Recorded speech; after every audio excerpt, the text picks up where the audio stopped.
A father and mother rebelled. It's less than a month until Christmas, Lydia Ann. Did you know that?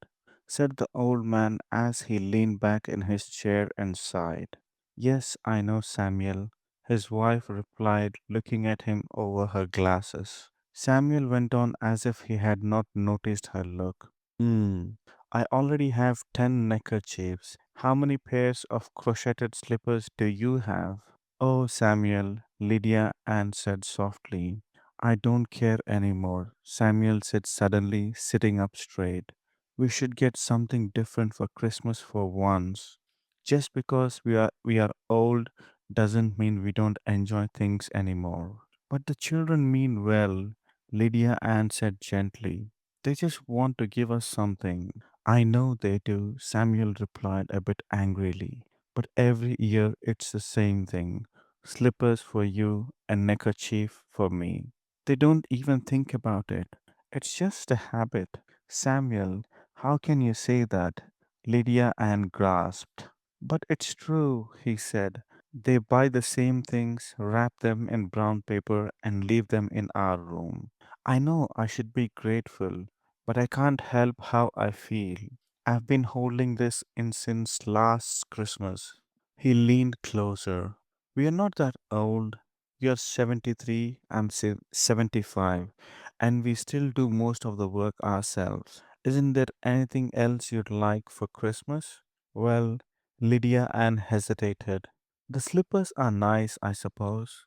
So is dried fish, Samuel said impatiently. Pretend we are young again and talking to Santa. What would you really want? Lydia Ann laughed, her cheeks turning pink. You laugh at me? I promise I won't.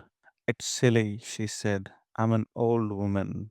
Of course it's silly, Samuel said with a smile. Anything other than slippers is silly. Go on. I want a Christmas tree. A tree? Samuel exclaimed. I knew you'd laugh, Lydia Ann said, picking up her knitting. I'm not laughing, Samuel said firmly. I want one too. She grew excited. They give us presents, but they don't make them special. No ribbons, no decorations. I'm tired of grey yarn and sensible gifts. I want something pretty and sparkly. I want ice cream, and I want to eat too much of it. I want pink and white peppermint candy hanging on a green tree. She stopped suddenly. I'm rambling. I must be losing my mind. Samuel frowned and thought for a moment. Then his face lit up. You're not losing your mind, he said happily, and you will have the tree. Ice cream, candy, everything. Oh, Samuel, Lydia Ann whispered. We'll have it the night before Christmas, he said. The children won't arrive until Christmas Day. We'll invite the neighbors and have a party. Do you really think we can? Lydia Ann asked. We sure can, Samuel said. I'll get the tree. And I'll buy pink and white bags for the candy. Lydia answered joyfully. She sounded more like a teenager than a woman in her 70s. A week before Christmas, their daughter Ella wrote to her brothers Frank and Ned. She suggested they all arrive a day early and surprise their parents with a big family reunion. Everyone agreed, but no one told Samuel and Lydia Ann. Ella also thought about presents. Slippers for mother and a neckerchief for father, she thought. Those are always good.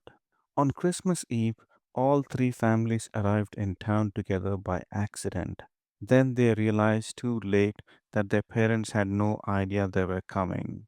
This is too much excitement for them, Ella said. We just can't rush in. So Frank went ahead alone to check on them. When he reached the house, he stopped in shock. Music was playing. Inside, the house was bright with lights. A Christmas tree stood in the corner, covered in candles, tinsel, popcorn, and a pink and white candy bags. Samuel was playing the violin. Two old men were dancing. Neighbors were laughing, eating ice cream, and enjoying themselves. Lydia Ann looked happier than Frank had ever seen her. Frank quietly left and ran back to the hotel. They are having a party, he told the others, with a tree, dancing, ice cream, and candy. A party? Everyone gasped. Frank continued, "They look young again, and I'm not giving them slippers and a neckerchief after seeing that." Everyone suddenly realized they had all bought the same gifts. They laughed, but they also understood something important. Old people still have wants, Frank said softly. They just don't say them aloud. That night, they went shopping again. Christmas morning. Samuel and Lydia Ann woke up late but happy. "We really had that tree," Lydia Ann said. "It was wonderful." They hurried to hide the tree and candy before the children arrived. Soon the house was full. After dinner, Frank led Samuel and Lydia Ann into the kitchen. "We have a surprise," he said. When they returned to the dining room, a table covered with a white cloth waited for them. Frank pulled the cloth away. Beautiful gifts appeared: books, perfume, a clock, sweets, a lantern. Everything was wrapped in white paper with red ribbons. "They are for us?" Lydia Ann whispered. She was overwhelmed with joy. But then she saw a pink peppermint on the floor. "Oh no," she cried. "We don't deserve these. We had a party last night." Frank smiled warmly. "I'm glad you did. Did you enjoy it?" They nodded in amazement. "Then you deserve these," Frank said. "We chose every gift just for you." Lydia Ann looked at the gifts again, her face glowing. "Then we'll have to take them," she said happily. Samuel smiled. "I think," Lydia Ann said softly, "I'll have a fig now." The end.